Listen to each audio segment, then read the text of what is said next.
Hello दोस्तों, welcome आप सभी को अपने चैनल सक्सेस वे पर। तो दोस्तों यहाँ पर हम भारतीय वन बुक से सांख्यिकी चैप्टर का माध्यिका पढ़ रहे थे, जिसमें से मैंने बेसिक जितने भी प्रश्न थे मैंने उसे बता चुका हूँ। तो आज हम यहाँ पर वर्गीकृत आंकड़ों का माध्यिका ज्ञात करना है। तो उस वर्गीकृत आंकड़ों का माध्यिका के लिए ही नेक्स्ट प्रश्न है। तो चलिए बिना किसी देर के हम यहाँ क्वेश्चन शुरू करते हैं। तो यहाँ जो आप लोग क्वेश्चंस देख रहा है, क्वेश्चंस दिख रहा है उसे बढ़िया अच्छी तरीक़ा से पढ़ ले। तो देखिए मैं एक बार क्वेश्चंस को पढ़ दे रहा हूँ। तो क्वेश्चंस है कि निम्न सारणी 400 नियॉन लैंपों का जीवन काल दर्शाता है। ठीक है, तो देखिए जो लैंप है उनका जीवन काल दिया हुआ है घंटों में, और लैंपों की संख्या, तो लैंपों की संख्या दिया हुआ है। ठीक है, तो पहले जीवन काल देख लीजिए कितना है, 1500, उसके बाद 2000, फिर 2000 से 2500, 2500 से 3000, यानी कि 500 का डिफरेंट है इनमें से। यानी कि जो वर्ग अंतराल है इसमें से कितना है, वह 500 का है। ठीक ना, तो वर्ग अंतराल 500 का हो जाएगा यहाँ पर। और यहाँ क्या है, लैंपों की संख्या है, यह संचयी बारंबारता है या बारंबारता, आप उसे पहले जांच कर लें। तो ध्यान रखें, अगर बढ़ते क्रम या घटते क्रम में दिया हुआ होता है तो वह हमारा संचयी बारंबारता ही होता है। क्योंकि बारंबारता हमेशा जैसे तैसे दिया होता है, वह ना तो आरोही क्रम में या अवरोही क्रम में से सजा हुआ नहीं होता है, वो जैसे तैसे दिया होता है। ठीक है, तो यहाँ लैंपों की संख्या जो है वह एक बारंबारता है, क्योंकि यह ना तो आरोही क्रम में है और ना ही अवरोही क्रम में, यानी कि हमें यहाँ पर संचयी बारंबारता निकालना होगा। तो चलिए हम यहाँ पर संचयी बारंबारता निकालने के लिए निकालते हैं। क्वेश्चंस दिया हुआ है, मैंने उसे आंकड़ों के रूप में लिख लिया है। तो यहाँ तो जो वर्ग है हमारा वह एक सेकंड, तो हमारा वर्ग जो हो जाएगा यहाँ पर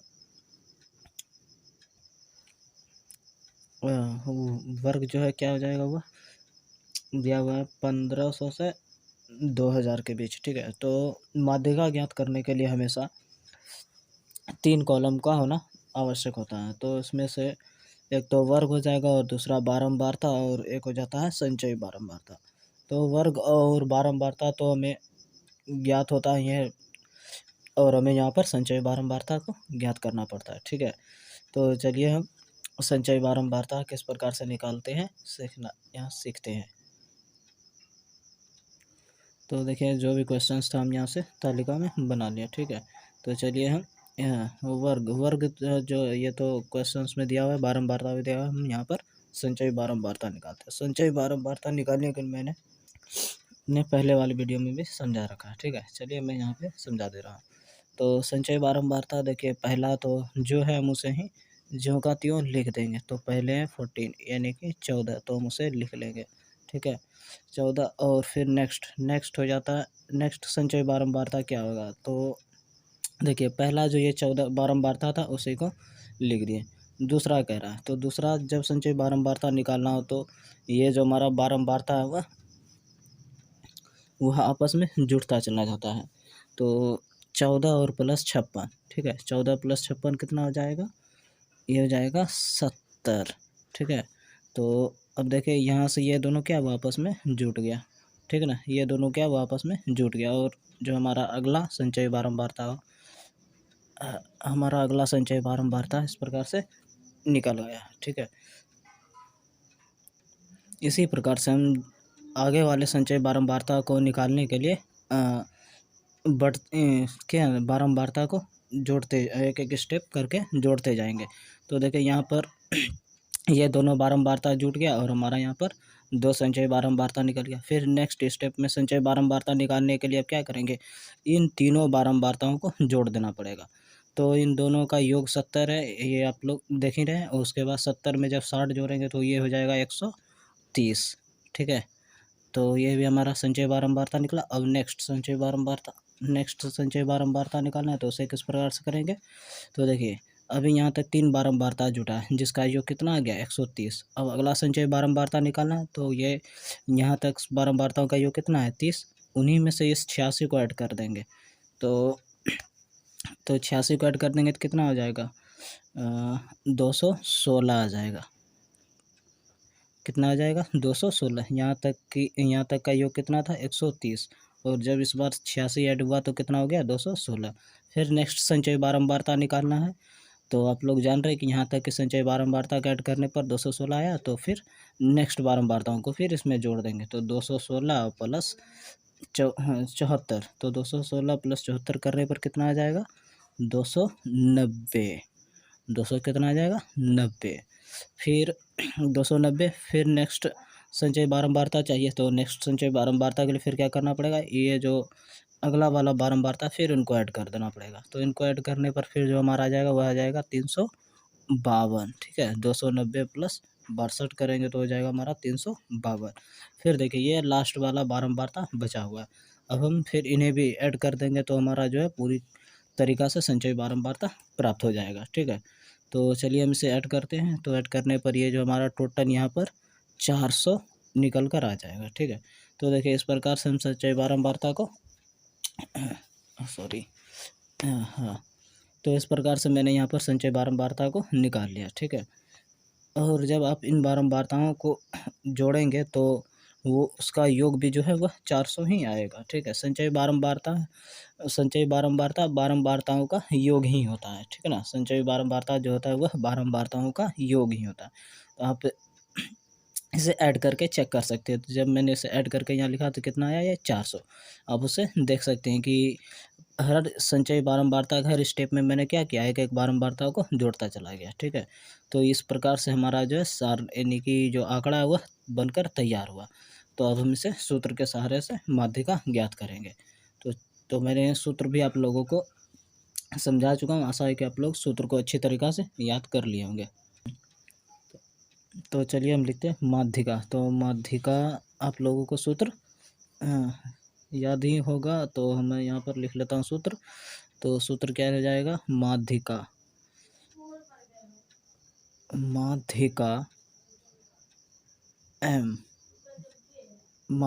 m बराबर क्या लिखेंगे, माध्यिका m बराबर हो जाएगा L प्लस में क्या आ जाएगा, N बटे 2 माइनस F और बटे छोटी वाला f। ठीक है, और इनटू I। ठीक है, तो ये हो गया माध्यिका सूत्र। तो आप लोग भी शायद सूत्र याद कर चुके होंगे। ठीक है, तो चलिए हम सूत्र के सहारे से माध्यिका ज्ञात करते हैं। तो देखिए सूत्र में जो n/2 है, हम पहले इसका वैल्यू को सॉल्व कर लेते हैं। ठीक है, तो फिर हम इसे सूत्र पर जो है सवाल को सॉल्व करते हैं। तो हम यहाँ पर पहले n/2 को सॉल्व कर लेते हैं। तो हम यहाँ पर लिखेंगे क्या, यहाँ n/2 बराबर n टोटल कितना है, 400 है। ठीक ना, तो लिख लेंगे 400/2। तो जब 2 को 400 से भाग देंगे तो ये आ जाएगा कितना, 200 आ जाएगा। ठीक है, तो यहाँ क्या आ गया, 200। अब हम यहाँ पर 200 से ठीक बड़ी संचयी बारंबारता वाला माध्यिका वर्ग को ढूंढेंगे। ठीक है, तो यहाँ लिखेंगे 200 से ठीक बड़ी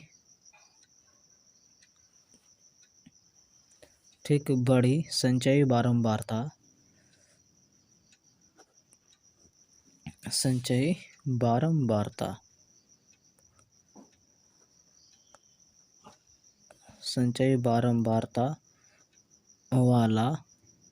माध्यिका। ठीक है ना, 200 से ठीक बड़ी संचयी बारंबारता वाला माध्यिका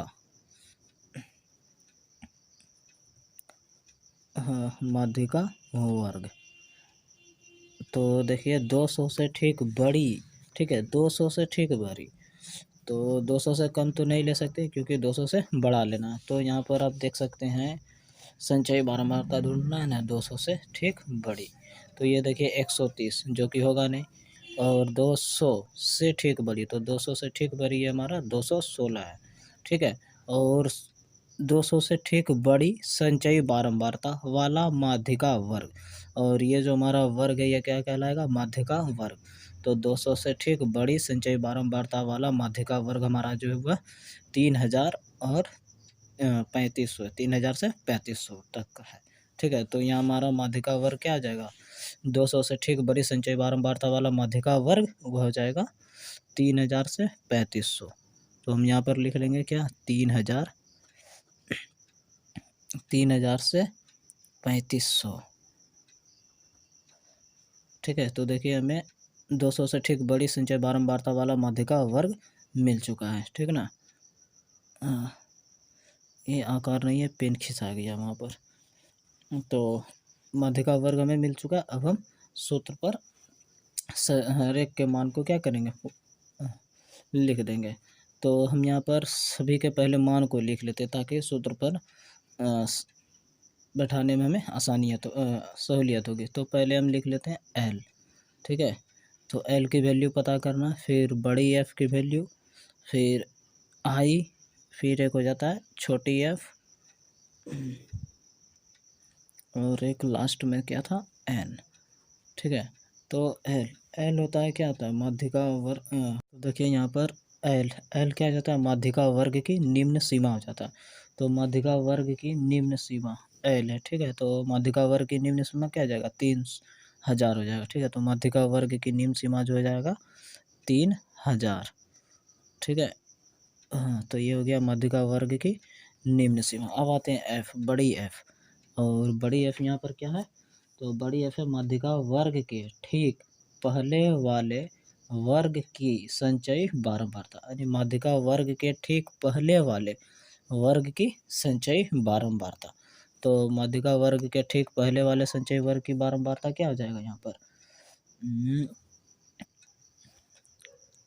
ठीक पहले वाले हो जाएगा। देखिए यहाँ पर कितना है, एक मिनट। हाँ, तो माध्यिका वर्ग कितना था, 216। तो कह रहा है 200 से माध्यिका वर्ग से ठीक पहले वाले संचयी बारंबार, तो माध्यिका वर्ग से ठीक पहले वाले क्या हो जाएगा, 130। तो यहाँ पर f का मान हो जाएगा कितना, 130 हो जाएगा। फिर आ जाता आई हो जाता है क्या यहाँ पर, आई है हमारा कि माध्यिका वर्ग की लंबाई, माध्यिका वर्ग की लंबाई यानी कि क्या कि वर्ग अंतराल कितना का है। तो माध्यिका वर्ग की लंबाई यानी कि वर्ग अंतराल। तो वर्ग अंतराल आप देख सकते हैं कि 500 का अंतराल है, मैंने यहाँ पर बताया था। तो देखिए आप हर एक में देखिएगा तो हर एक के बीच में 500 का अंतर है, तो जिसको हम वर्ग अंतराल या क्या कह सकते हैं, माध्यिका वर्ग की लंबाई कहते हैं। तो आई क्या आ जाएगा, माध्यिका वर्ग की लंबाई यानी कि वर्ग अंतराल, जो कि कितना है, 500, जो कि कितना 500। अब आ जाता है छोटी एफ, छोटी एफ हो जाता है माध्यिका वर्ग की बारंबारता। तो माध्यिका वर्ग की बारंबारता ये कितना हो जाएगा, माध्यिका वर्ग की बारंबारता। तो देख लेते हैं, माध्यिका वर्ग हमारा क्या था, 216, और इसकी बारंबारता कितना, 86। तो छोटी एफ का मान हो जाएगा 86, और एन का तो वैल्यू 400 था ही, एन कितना, एन तो 400 है ही। अब यहाँ पर यहाँ तक आप पूरी वैल्यू को समझ चुके हैं। चलिए अब हम इसे तो यहाँ तक सूत्र में जितना भी चीज़ जितने भी मान का यूज होता है, मैंने हर एक मान को यहाँ पर लिख दिया। अब हम सूत्र पर बैठा के इन प्रश्न का आंसर निकाल लेते हैं, ठीक है। तो चलिए हम इसे सूत्र पर बिठाते हैं।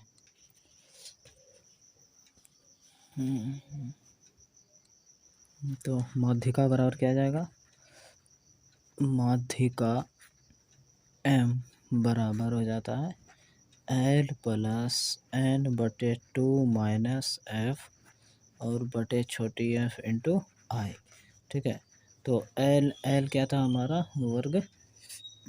वर्ग अंतराल की निम्न सीमा, और l का मान यहाँ पर कितना आया था, 3000, ठीक है, प्लस n/2। तो n/2 मैंने निकाल कर बताया था कि n का टोटल वैल्यू कितना था, 400, और 400 को जब आधा किया था तो देख लीजिए यहाँ पर n एन का मान निकाले थे ना, तो हाँ यहाँ पर है एन का मान, तो n/2 कितना आ गया था 200। तो n/2 हो जाएगा यहाँ पर 200 और माइनस एफ था माध्यिका वर्ग के माध्यिका वर्ग के ठीक पहले वाले संचयी बारंबार था। तो देखिए एफ, बड़ी एफ कितना है 130, तो यहाँ पर बड़ी एफ का मान हो जाएगा कितना 130 और बटे में क्या बारंबार था जो कि है 86 और इंटू आई जो कहता है वर्ग अंतराल वो कितना है 500। ठीक है, तो यहाँ पर देखिए मैंने जो जिसका जो भी मान था मैंने लिख दिया। अब इसे बच गया केवल सॉल्व करना। तो चलिए अब इसे सॉल्व कर लेते हैं। तो पहले 3000 को लिख लिए, फिर हो गया 200 में से 130 घटा लेंगे तो बच जाएगा 70 और बटे में बच गया 86 है गुने में 500। ठीक है, तो हम यहाँ पर इसे तो इससे पहले काट लेते हैं 2 से, तो 2 चौक 8 हो जाएगा और 2 तिया 6 हो जाएगा। फिर 70 2 से कटेगा 35 बार में, ये कट गया 35 बार में। फिर आ गया 35/43, तो ये तो किसी से विभाजित होने वाला है नहीं, तो आप यहाँ करेंगे क्या कि 35 को 43 से भाग देकर इसे दशमलव में पहले इसका मान ले आते हैं। तो हम इसे चलिए भाग देकर इसे दशमलव में पहले ले आते हैं। हाँ, तो यहाँ लिख लीजिए पहले 3000 प्लस 35/43 और गुना में 500। तो यहाँ पर हो जाएगा 3000 प्लस 35 को जब 43 से भाग देंगे तो ये हमारा आंसर आ जाएगा 0.813 और 95। ठीक है, हालांकि आप 3 अंक तक भी कर सकते थे। ठीक है, तो 43 को जब किससे 35 से भाग दिया तो हमारा भागफल जो आया यह इतना आया। और भी दशमलव के और भी आगे तक जाता है, लेकिन यहाँ तक मैंने यहाँ 5 अंक तक लिया है। आप तीन अंक तक भी हम यहाँ पर ले सकते हो, और ये जो गुना है 500 लिख लेंगे। ठीक है, तो देखिए मैं यहाँ आप लोगों को दिखा दे रहा हूँ। मैं यहाँ साइड में भाग किया था, 43 को 35 से भाग किया था, दशमलव देकर 0 लगाए और 0 लगा के फिर 8 बार में भाग दिए थे, तो शेष यहाँ 60 बचा। फिर एक बार में 43, फिर 3 बार में दिए थे 129 और फिर 9 बार में खाया था हमारा कितना है 387, फिर 5 बार में 215 और भी आगे जाएगा, लेकिन हम बेसिकली यहाँ 3 अंक तक भी ले सकते हैं। तो ठीक है, परंतु मैंने यहाँ तक 5 अंक तक लिया है। ठीक, तो यह हमारा हो गया जब हम इसे भाग दिए।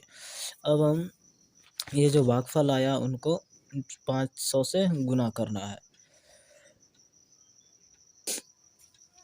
तो चलिए हम गुना भी कर लेते हैं इसे।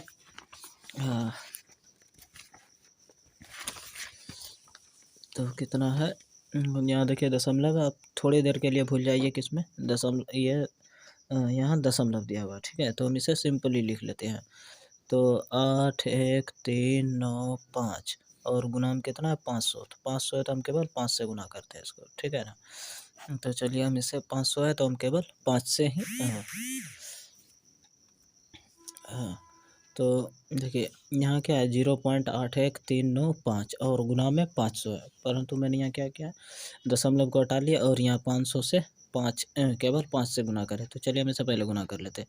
तो हो गया 9×5=45, 5×25 7 में 2, 9×5=45, 2 47 शेष 4, 5×3=15, 4×19 शेष 1 और 5×1=5, 5×1=6, 8×5=40।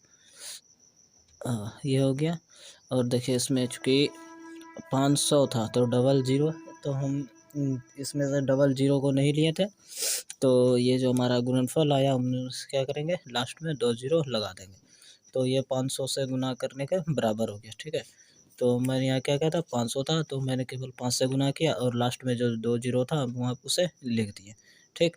अब देखिए यहाँ पर इसमें दशमलव भी है, तो दशमलव गिनिए कितने अंक के बाद दशमलव है, तो यहाँ से गिनेंगे 1 2 3 4 5, तो 5 अंक के बाद दशमलव, तो आप भी यहाँ से गिनिए और 5 अंक के बाद दशमलव बढ़ा दिए, तो यहाँ से गिनेंगे 1 2 3 4 और ये रहा 5, तो 5 अंक के बाद दशमलव यानी कि 4.97500 आएगा, ठीक है ना।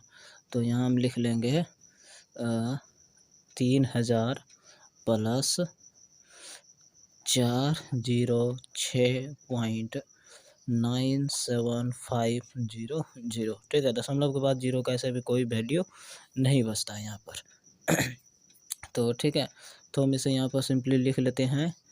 तो 3000 प्लस 406.9, और देखिए चूँकि हमें 2 दशमलव के बाद अगर 2 अंक तक मान रखना है तो उसके बाद वाला अंक को देखेंगे। बाद वाला अंक 5 या 5 से बड़ा होता है तो उसमें हम पहले वाले अंक में 1 जोड़ लेते हैं। मैंने ऐसा पिछले वाले सवाल में भी बता रखा है, ठीक है। तो अब अगर यहाँ समझ में नहीं आता तो आप वहाँ भी देख सकते हैं। खैर यहाँ मैं इतना बढ़िया से समझा रहा हूँ, समझ तो आना ही चाहिए, फिर भी आप लोगों को कोशिश करना पड़ेगा कुछ समझने के लिए।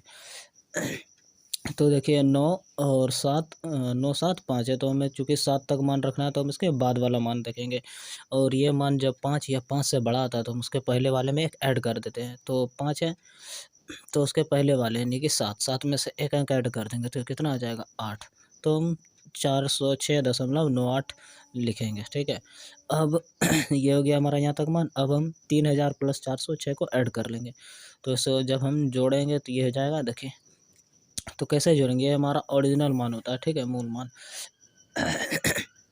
और ये भी हमारा ओरिजिनल मान होता है। तो अब हम इन दोनों को जोड़ लेंगे, तो जोड़ेंगे कैसे, पहले आप लिख लीजिए दशमलव वाला को 406.98, और देखिए दशमलव के जिसमें दशमलव नहीं होता उसे हमेशा दशमलव के पहले लिखा जाता है, ठीक है ना। तो उसे हम दशमलव के पहले लिख के बाद में इस तरीक़ा से लिख लेंगे। तो 98.6043, तो ये हमारा फाइनल आंसर हो गया 3406.98। तो इस प्रकार से हमें यहाँ पर माध्यिका ज्ञात हुआ। आशा आशा आप लोगों को अच्छी तरीक़ा से समझ में आ गया होगा यह सवाल। क्योंकि यह सवाल यानी कि ये जो सांख्यिकी चैप्टर में जो माध्यक यह बहुलक जैसे प्रश्न है वो थोड़ा लेंदी टाइप के क्वेश्चंस होते हैं, और ये उतना हार्ड भी नहीं होता। इसे प्रैक्टिस करने से ये आप लोगों को डेफिनेटली आसानी से समझ में आ सकता है। तो एक बार 2 बार में अगर समझ ना आए तो इसे कम से कम 2 से 3 बार 3 बार 4 बार प्रैक्टिस कीजिए, ये आसानी से एकदम समझ में आ जाएगा, ठीक है। और इस तरीक़ा से क्वेश्चंस एक क्वेश्चंस 5 नंबर का एग्ज़ाम में आता ही है, चाहे वह माध्यक बहुलक तीनों में से किसी से हो, एक या दो क्वेश्चंस उससे आते ही हैं।